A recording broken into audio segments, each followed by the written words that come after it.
Ce programme vous est offert par Illico Cash.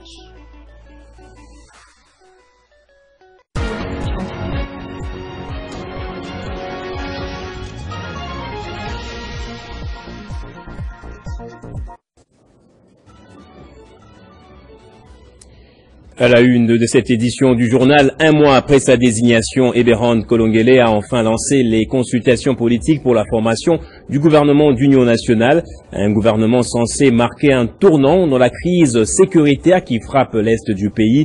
Il a reçu en premier lieu la première ministre Judith Suminwa et d'autres personnalités que vous allez suivre dans ce journal.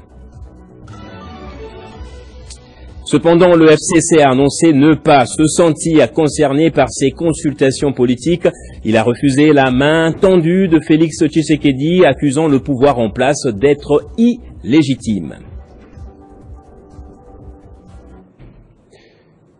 Bonsoir à tous et bienvenue dans ce journal. Formation du gouvernement d'union nationale. L'objectif principal de ce gouvernement sera de renforcer la cohésion nationale pour faire face à la guerre qui sévit dans l'est du pays. Comme annoncé, le conseiller spécial du chef de l'État en matière de sécurité a lancé les consultations ce lundi à Kinshasa. Pour ce premier jour, Eberhard Kolongele a échangé tour à tour avec Judith Suminwa, Samalou Kondé, Augustin Kabouya, André Mbata, Vital Kamere, Christophe Mosso et Modeste Bati Lukwebo.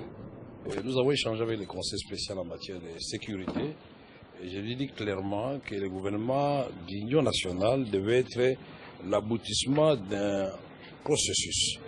Commençons d'abord par la cohésion nationale, retrouvons la paix ensemble et cherchons les acteurs qui sont à la mesure des défis du moment. Il faut refaire et rassembler tous les Congolais, c'est-à-dire la cohésion nationale, parce que nous sommes en guerre. 2, nous devons faire en sorte que l'objectif de la paix soit l'objectif numéro 1. Nous avons échangé pour voir dans le contexte d'aujourd'hui qu'est-ce qu'il faut faire pour que rapidement la paix revienne. Et nous avons pensé qu'il fallait mener le combat sur 2 fronts, le front militaire mais le front social aussi. Ce gouvernement que nous pensions que ça devrait être le gouvernement de combat parce que nous devons récupérer les territoires occupés. Ce gouvernement doit tenir compte bien sûr de la représentation géopolitique, c'est-à-dire en tenant compte de la représentation de toutes les provinces, mais également des grandes forces politiques et sociales du pays. Comme vous le savez, l'Union pour la démocratie et sociale, c'est le parti du chef de l'État. Mais vu certaines discussions statutaires, il est empêché pour gérer ce parti. Et je me réserve certains commentaires. Je laisse d'abord la primaire au chef de l'État. Si je commence à étaler tout devant la presse, ça sera vraiment une grosse erreur de ma part. J'ai échangé avec le conseil spécial. C'est quand il va faire son rapport, à ce moment-là, je vais vous inviter à limiter pour vous dire aussi que nous, voilà, le jour de notre rencontre avec le conseil spécial, voilà ce qu'on s'est dit. Je pense que vous êtes bien éclairés par rapport à notre rencontre. Je le disais, le FCC n'est pas partant. Il a décidé de ne pas prendre part aux consultations politiques en vue de la formation du gouvernement d'union nationale pour la plateforme de Joseph Kabila. Toutes les institutions et tous les animateurs d'institutions issus des élections de décembre 2023 organisées en violation des lois pertinentes et marquées par une fraude d'ampleur inédite sont illégitimes. Cette illégitimité est une des principales causes de la crise actuelle. Elle ne peut donc être ignoré dans les débats si le véritable objectif des consultations est de résoudre la crise, a déclaré Raymond Chibanda. Et puis en prélude des négociations qui devraient s'ouvrir au sein de la classe politique congolaise, les femmes leaders des 26 provinces et les chefs de confession religieuse se disent satisfaites du plaidoyer mené par la ministre des Affaires sociales Nathalie Aziza Mounana auprès du chef de l'État pour un dialogue inclusif au nom de la solidarité nationale. Jeudi 20 février 2025, au fleuve Congo Hôtel, les femmes étaient en avant-plan. Une délégation de femmes leaders de 26 provinces et des chefs de confessions religieuses sont venus rencontrer la ministre des Affaires sociales, Nathalie Aziza Mounana, pour déposer leur mémo auprès d'elle, pour que, au nom de la solidarité, que Nathalie Aziza Mounana soit leur ambassadrice auprès du chef de l'État, Félix Antoine Tshisekedi Tshilombo, pour ouvrir un dialogue inclusif. S'il vous plaît, Monsieur le Président, je sais que vous avez toutes les raisons du monde pour ne pas accepter le dialogue. Parce que vous ne pouvez pas dialoguer avec ceux qui sont en train de vous poignarder au dos. Vous avez raison, mais à cause de nous, acceptez de vous mettre sur la table pour qu'on arrête de nous violer. Quand on viole une femme, on a déshonoré toutes les femmes. En qualité d'ambassadrice universelle, Nathalie Aziza Mounana a géré ces dossiers avec beaucoup de sagesse.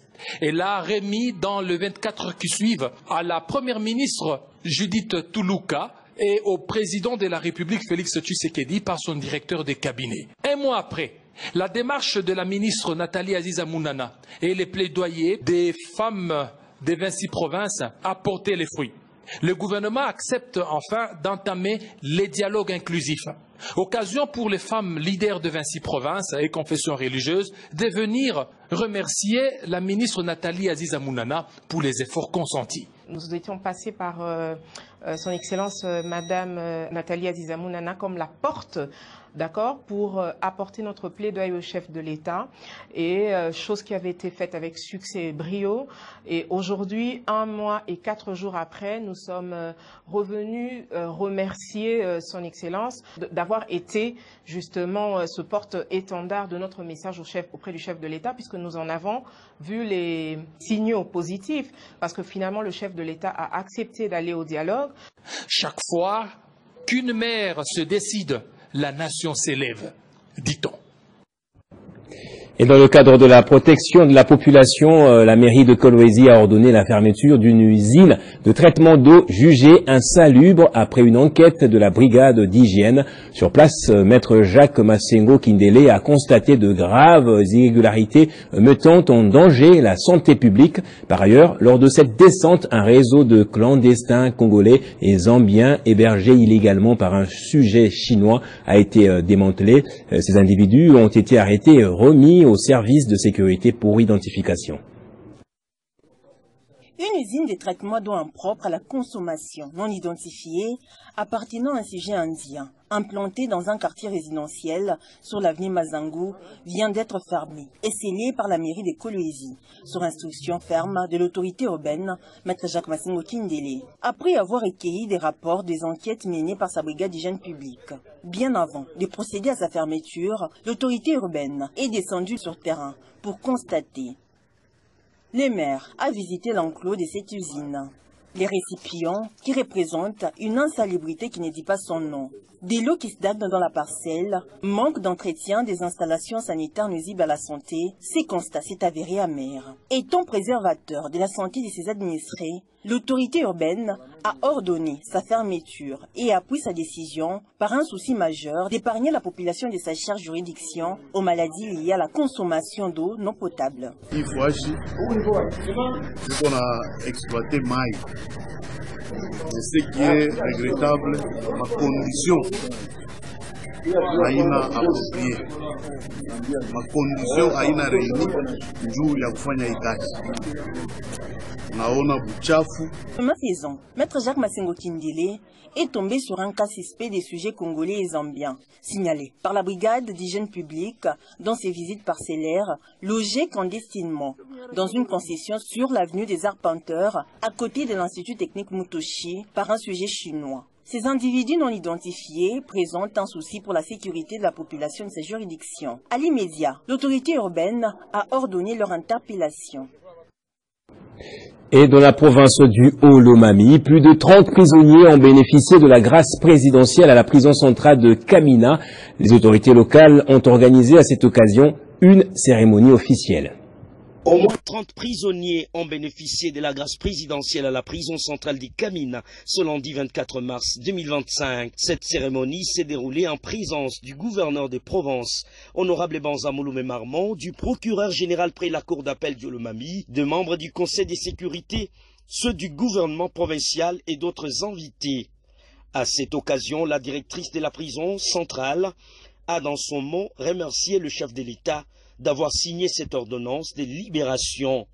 Prenant la parole, le chef des divisions en charge de la justice et garde des Sceaux a procédé à la lecture de l'ordonnance en question et d'autres textes légaux pour mettre les participants au parfum de la cérémonie. Le PG Benjamin Gouy a dans son adresse aux prisonniers invité ceux-ci à s'amender dans la société pour éviter de tomber dans toute autre forme de récidive. La cérémonie de ce jour marque l'aboutissement d'un processus qui a commencé le 30 décembre 2024. Dans son allocution, le gouverneur Banza Mouloumé Marmon a remercié le président de la République garant des institutions tout en invitant les bénéficiaires de la grâce présidentielle à prouver au monde qu'ils ont complètement changé.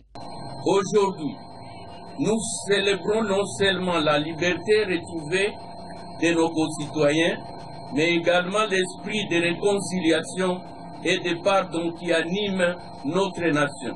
À ceux qui retrouvent aujourd'hui leur liberté, je vous adresse mes plus sincères félicitations. Rappelons que cette libération massive des prisonniers a comme mission de rendre effective la politique du chef de l'État qui consiste à désengorger les maisons carcérales de la RDC.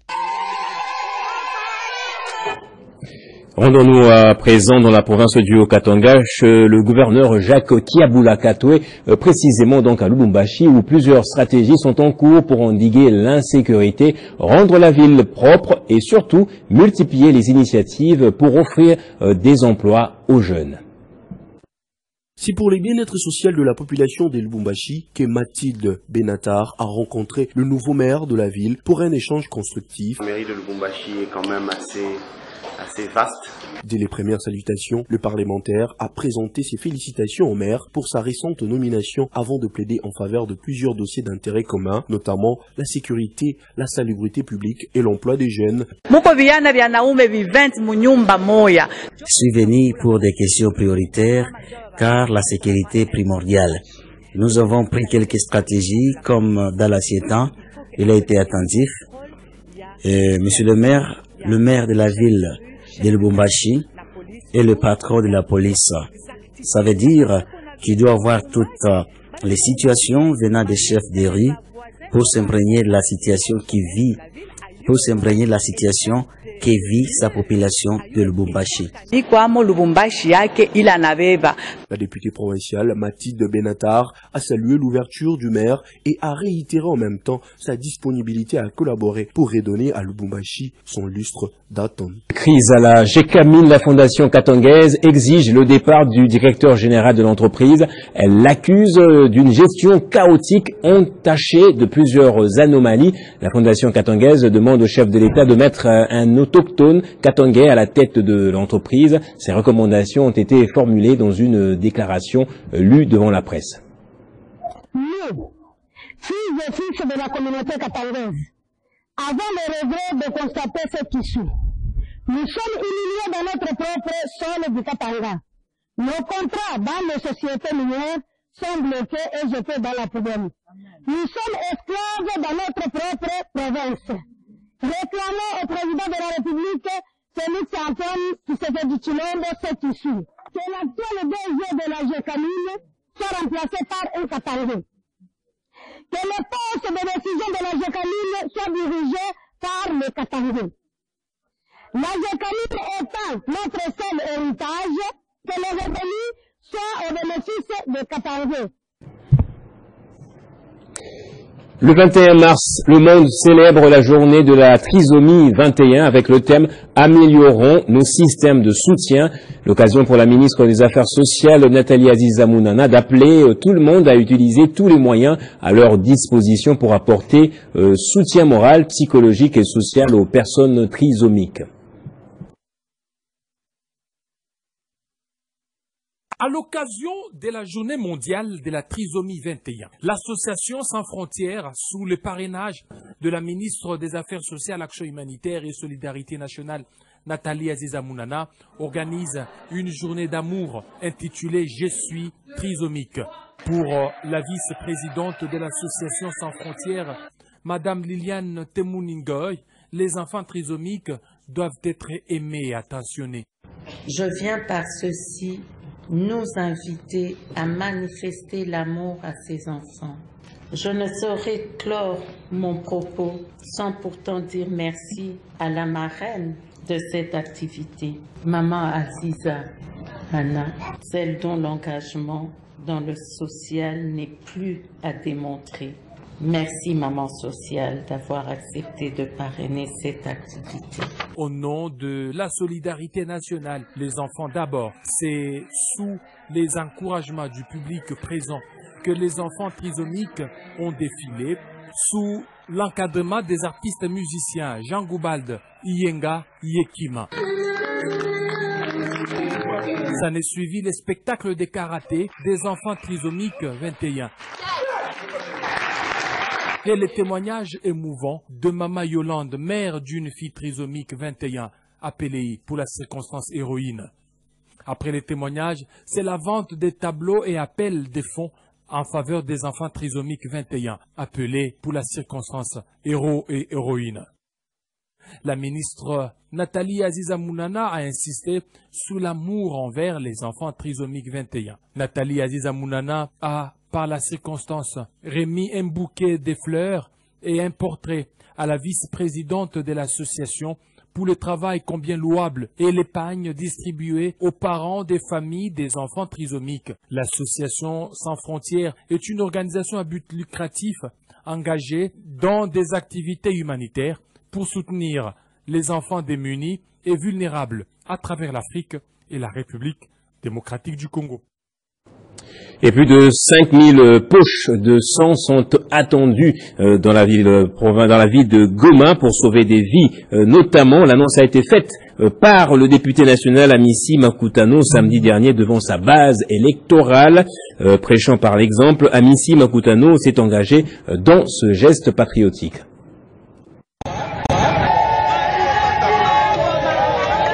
Au quartier général de son fief, situé sur l'Okolenge Chaba, dans la commune d'Engiringiri, c'était lui a lancé une campagne de dons de sang volontaires destinée à soutenir les militaires et autres victimes des conflits dans les provinces du Nord et Sud Kivu. Le président national de la Ligue des jeunes, UDPS Tshisekedi, a annoncé qu'au moins 5000 poches de sang sont attendues à Goma dans l'espoir de sauver de nombreuses vies.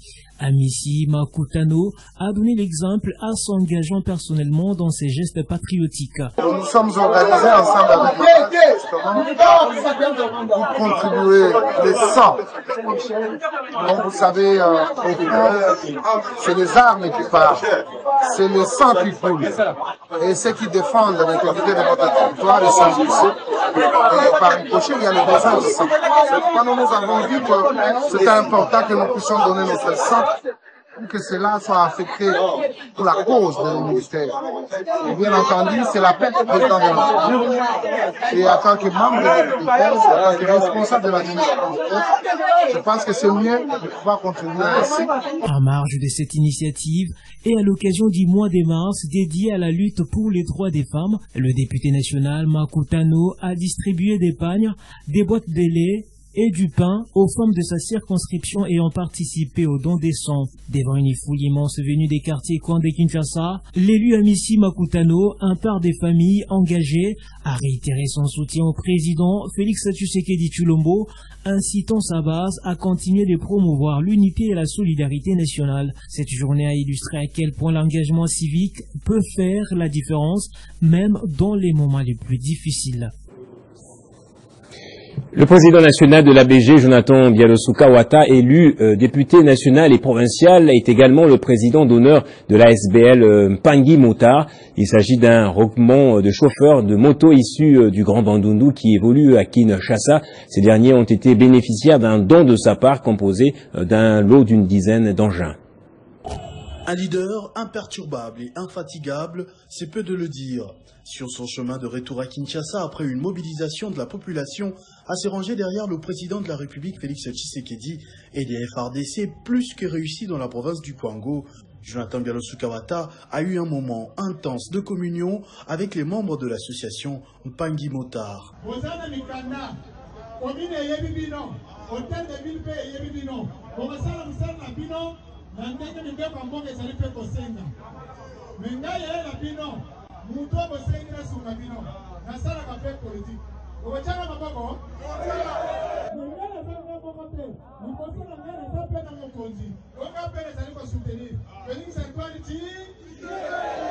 Il s'agit d'une association sans but lucratif qui regroupe les chauffeurs des taxis motos de Kinshasa en général et du district de Tchangou en particulier où il est élu. Ils ont tous un point commun, tous ressortissants de l'espace Grand Bandundu, Jonathan Bialo-Sukawata étant le plus valeureux, charismatique, digne fils, porte-parole et symbole d'espoir, a été naturellement plébiscité depuis le départ président d'honneur de ce rassemblement. Un titre que les phénomènes, comme on l'appelle ici, ne trahit pas, en gâtant les courageux membres de cette association avec différents dons et œuvres sociales, tels que les témoigne le président de cette association, Jérémy Kingombo. Ce week-end, ils ont eu droit à une dizaine de motos qui pourront leur permettre de tourner afin de trouver de quoi survivre avec leur famille, un geste très applaudi. Merci. Tant à Kinshasa que dans la province du Kwango. C'est qu'il y vaut une reconnaissance éternelle et un statut de leader, un jeune Turc vers qui tous les espoirs sont tournés. L'élu de la ville de Goma, Charles Sabungo, a participé samedi à Lemba à une activité organisée par les jeunes en faveur des populations de Goma. Il était accompagné du notable Godefroy Mayamba. Le député national Sabungo a toujours été présent pour soutenir ses déplacés, fiers de l'Est de la RDC et plus particulièrement de la ville touristique de Goma. Son engagement ne se limite pas à des discours. Il a constamment œuvré pour améliorer les conditions de vie de ses compatriotes en mobilisant des ressources et en plaidant pour une aide durable. Lors de cette rencontre, il a présenté un échantillon de rescapés, illustrant ainsi la nécessité d'une aide immédiate et concrète. Cette initiative résonne d'autant plus fort alors que le vice-premier ministre de l'Intérieur, Jacques Méchabani, a récemment répondu favorablement à la demande d'assistance formulée par Charles Sabungo le 14 février dernier, l'un des vaillants et défenseurs de sa population. Nous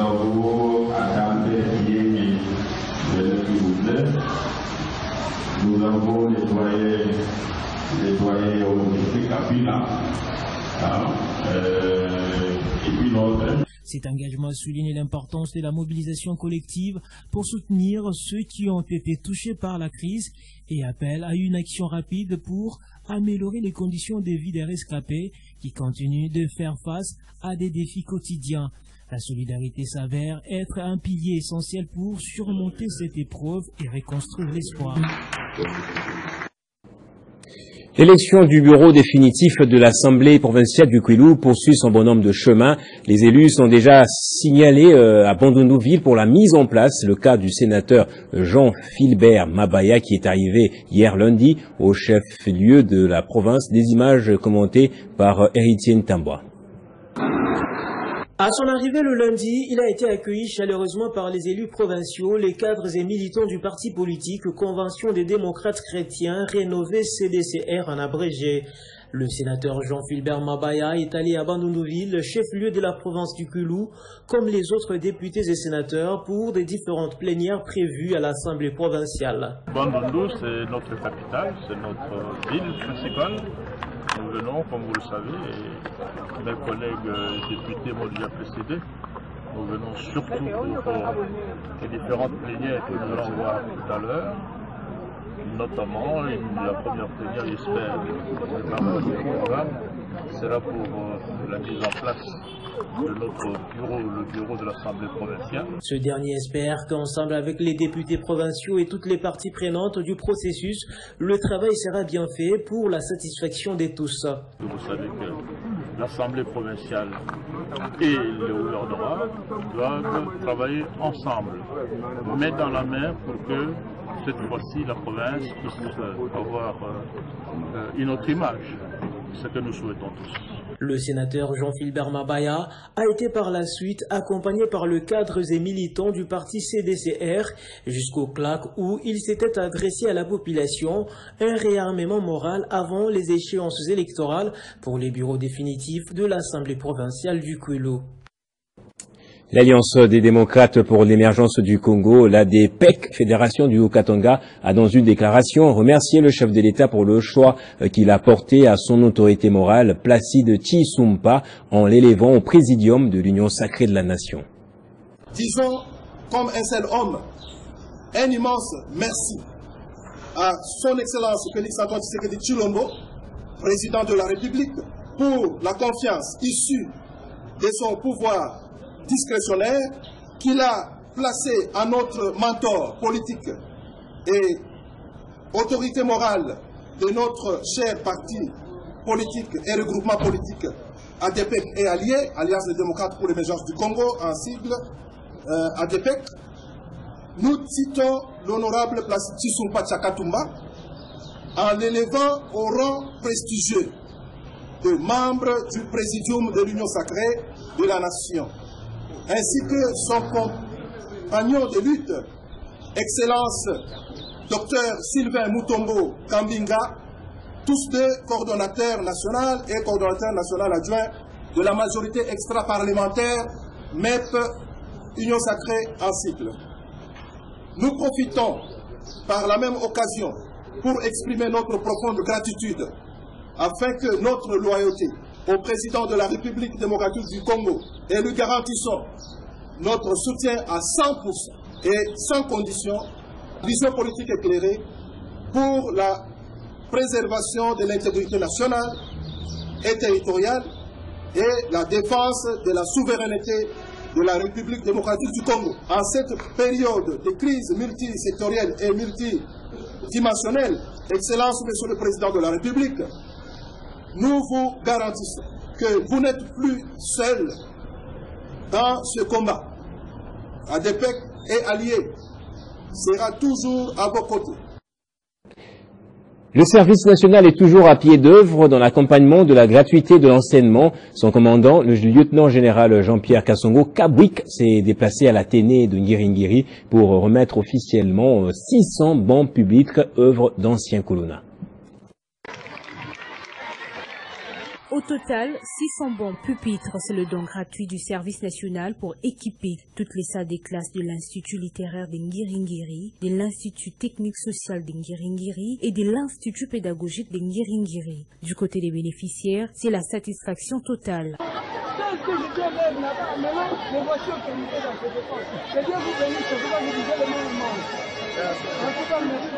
C'est le lieutenant-général Jean-Pierre Kassongo Kabwik, commandant du service national, qui a remis ce don à 16 écoles au nom du chef de l'État Félix Antoine Tshisekedi Tshilombo.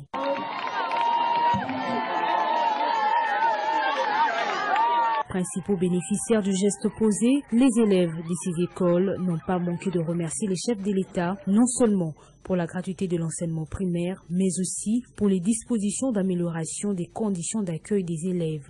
Laquelle est une concrétisation du projet de son excellence, Monsieur le Président de la République démocratique du Congo, Félix Antoine Tshisekedi Tshilombo, dans le domaine de l'éducation nationale.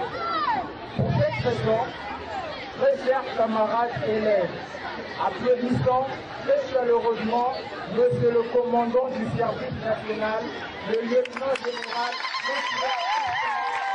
Visiblement, le service national est loin de s'arrêter en si bon chemin. Il continue avec son calendrier du travail au service du développement du grand pays, au cœur de l'Afrique. Et c'est un acte de générosité que l'on trouve très rarement. L'ancien ministre du Plan, Freddy Kita, a rendu visite à Jean-Pierre Kassangana, journaliste à la RTNC, aujourd'hui malade et reclus dans son domicile. L'homme politique a promis de prendre en charge ses soins au grand bonheur de sa famille. Animé par la générosité et reconnaissant de beaux et loyaux services que ce chevalier de la plume a rendu à la nation, le ministre honoraire Freddy Kitabukusu a voulu, à travers cette visite, s'enquérir de l'évolution de l'état de santé du journaliste chevronné Jean-Pierre Kasangana, agent à la chaîne nationale. Visiblement, son état nécessite une prise en charge médicale adéquate. Le notable Freddy Kitabukusu s'engage devant la famille du journaliste Kasangana. Monsieur Jean-Pierre Kasangana Mbengu est un baobab de la presse panafricaine et il était de mon devoir quand j'ai appris qu'il était souffrant de venir d'abord voir son état avec le paix que Dieu nous a donné et cela nous demande de partager. Donc dès déjà la semaine prochaine, donc dès mardi, il sera pris en charge. L'épouse de Jean-Pierre Kasangana Mbengu a eu des mots justes pour exprimer sa gratitude à Freddy Kita pour cet acte d'amour. Moi, ça me va tout droit au cœur. Je ne m'attendais pas. En tout cas, Dieu est bon, Dieu arrange les choses. Je me disais, ça sera comment? Vraiment merci, son excellence. Que mon Dieu te bénisse richement.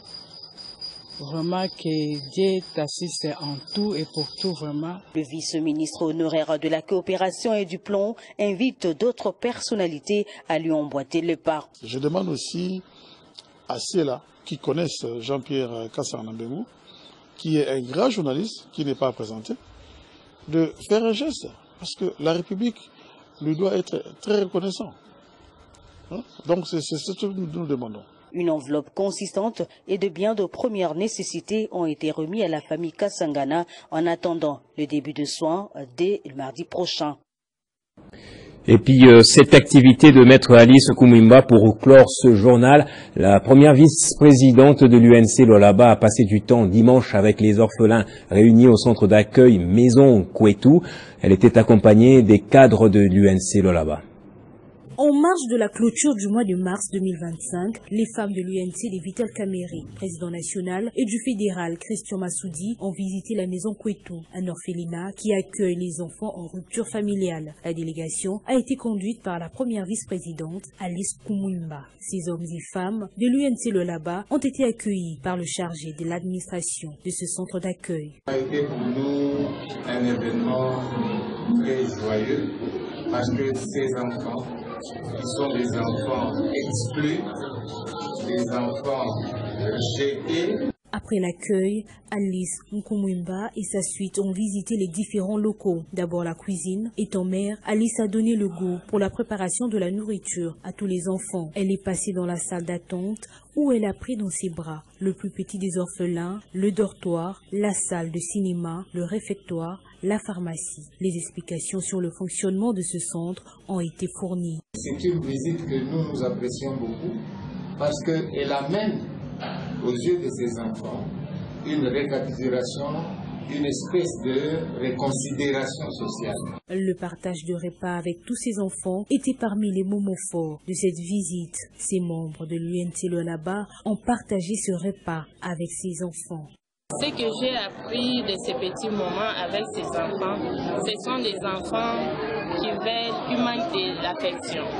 Ils ont aussi besoin d'être entourés des gens qui les aiment, des gens qui les traitent bien. La première dame du Lualaba, Madame Fifi Masuka, était passée, il a donné un don, alors nous sommes venus ajouter sur ces dons-là. C'est dans une bonne ambiance que la délégation de l'UNC Lualaba a quitté la maison Kwetu. Voilà qui nous amène à passer au rappel des principaux titres de ce journal. Un mois après sa désignation, Eberhard Kolongele a enfin lancé les consultations politiques pour la formation du gouvernement d'union nationale, un gouvernement censé marquer un tournant dans la crise sécuritaire qui frappe l'est du pays. Il a reçu en premier lieu la première ministre Judith Suminwa et d'autres personnalités comme Vital Kamerhe et André Mbata. Cependant, le FCC a annoncé ne pas se sentir concerné par ces consultations. Il a refusé la main tendue de Félix Tshisekedi, accusant le pouvoir en place d'être illégitime. C'est par ici que se termine ce journal. Merci à vous tous de l'avoir suivi. L'actualité continue sur votre chaîne Télé 50.